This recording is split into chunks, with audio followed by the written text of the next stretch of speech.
when God gets sick. And notice he's not talking about the world.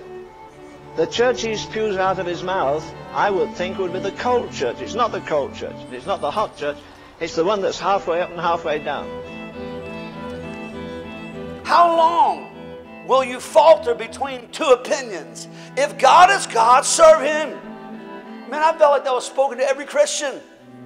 How long? If you're going to serve God, serve Him. If you want to be worldly, be worldly. People got this like a revelation of grace that they're just doing all kinds of things, still call themselves on fire for God. What happened? The church became worldly, and you can't tell the difference. What happened where people don't know right from wrong? The modern church has embraced the comfort of abundance and excellence in church services in place of heavenly fire. And it was a very similar time when Elijah lived, where it was a mixing of the worship of Jehovah with the mixing of Asherah and the mixing of Baal, and the entire nation had become kind of spiritually confused. Through Elijah, God tells the king, listen, meet me on Mount Carmel. We're going to have a showdown here because I'm about to put an end to this nonsense. Who's God? Are all gods the same? He said, I'm about to put an end to that. I'm about to show that I am God, that I'm the only God there is. God said, I'm going to put an end to it.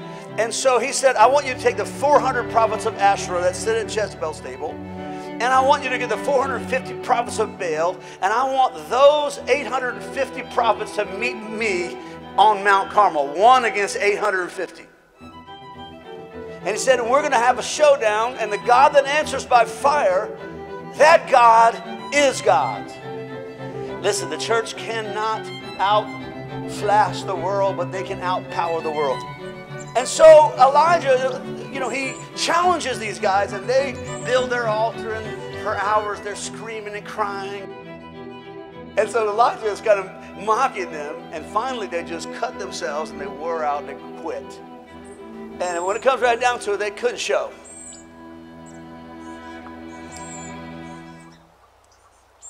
And then Elijah takes his time and says, we got to do this right. And so he begins to rebuild the altar of God. He regathers the stones. Then the next thing he did is he replaced the wood. They make this ox the best offering. And then they do something unusual. They dig a trench, and they get 3 times, they dump these buckets of water over the offering. So they end up dumping 12 buckets of water over the offering. Now this is interesting, isn't it? Because the picture itself tells you that you're in the middle of the desert and things are dry for 3.5 years. So, hey, I mean, possibly anything could catch on fire, spontaneous combustion. But he said, I'm going to leave no doubt because I'm not going to accept anything less than the fire of God. He starts dumping water over the offering. And it becomes so saturated with the integrity of God. What integrity? The integrity that I am not willing to accept less than God's best in my life.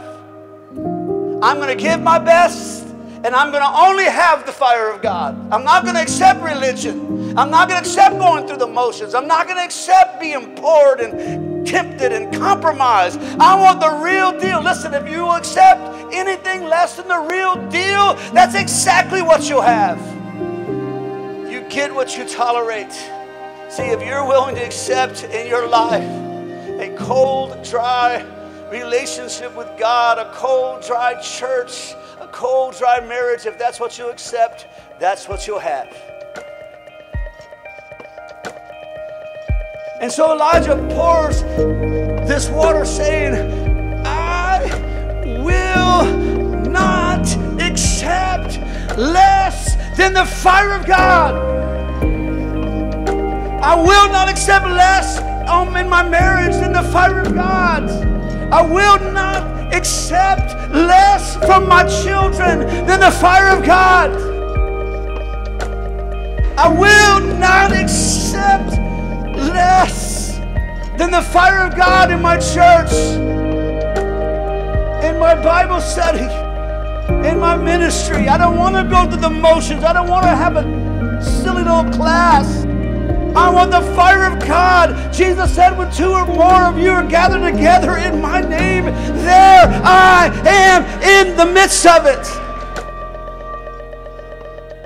And he says, I am not accepting some accident that started a fire. I'm not going to accept some kind of substitute. It's going to be the fire of God or nothing. American churches have become so good at having church without God. It's so organized. It's timed down to the minute.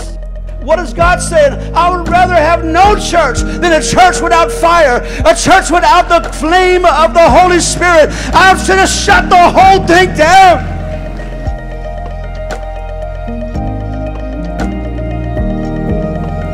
How many believe God's about to save a nation? God's about to turn this nation around. God's about to set order. God will not bless us just sitting in comfortable chairs, because Jesus doesn't sit with sitters, but he goes with goers and works with workers. That's what he does. This is a national revival that happens.